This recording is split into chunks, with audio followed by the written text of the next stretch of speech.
Pemirsa, seorang ibu rumah tangga di Kabupaten Muna, Sulawesi Tenggara, tega mengorbankan anaknya untuk pesugihan. Peristiwa itu terbongkar setelah sang anak menceritakan kepada ayahnya.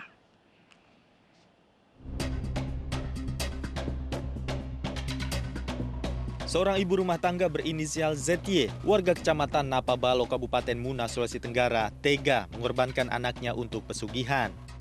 ZY mengorbankan anaknya yang masih di bawah umur untuk disetubuhi dukun palsu berinisial AU di salah satu penginapan demi mendapatkan harta.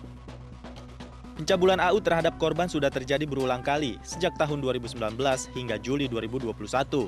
Ironisnya, ibu korban rela menunggu di depan kamar penginapan hingga selesai. Aksi bejat sang ibu itu terbongkar ketika korban BN menceritakan pada ayahnya yang baru pulang dari perantauan. Anaknya pun melaporkannya ke Polres Muna. Saat ini Satreskrim Polres Muna masih mengejar AU, dukun cabul yang merupakan pelaku utama. Sementara ibu korban berinisial ZY telah ditetapkan sebagai tersangka dan terancam hukuman 15 tahun penjara. Dari Kabupaten Muna, Sulawesi Tenggara, Febriono Tameng, iNews melaporkan. Untuk pesugihan. Peristiwa itu terbongkar setelah sang anak menceritakan kepada ayahnya.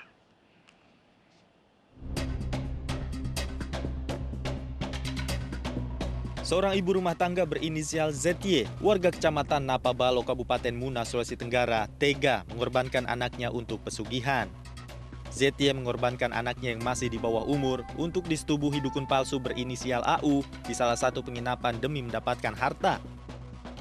Pencabulan AU terhadap korban sudah terjadi berulang kali sejak tahun 2019 hingga Juli 2021.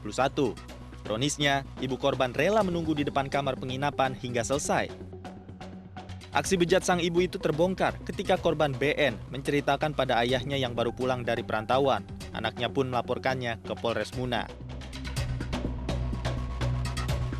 Saat ini Satreskrim Polres Muna masih mengejar AU, dukun cabul yang merupakan pelaku utama.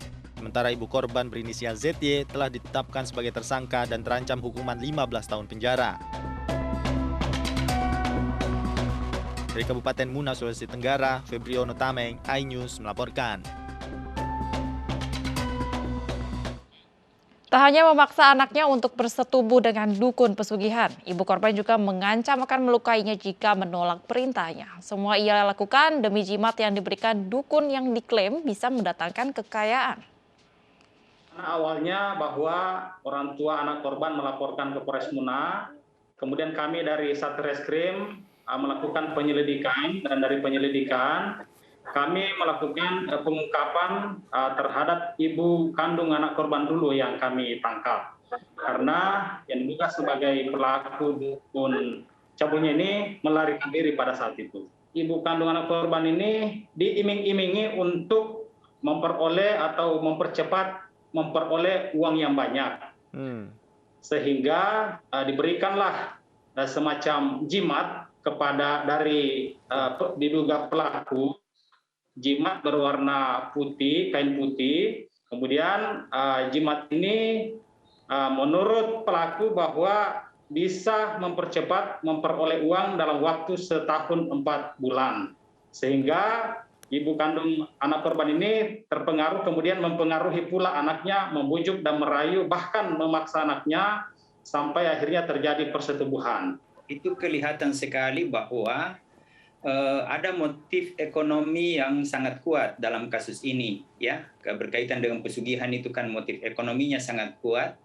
Kemudian yang lain adalah motif ekonomi ini semakin diperkuat dengan diperkuat dengan mimpi atau keinginan untuk segera bisa mendapatkan itu, dan itu yang betul-betul dimanfaatkan oleh dukun ini. Jadi memberi janji yang memang bersesuaian dengan harapan dari sang korban. Nah, di situ jadi ada ketemu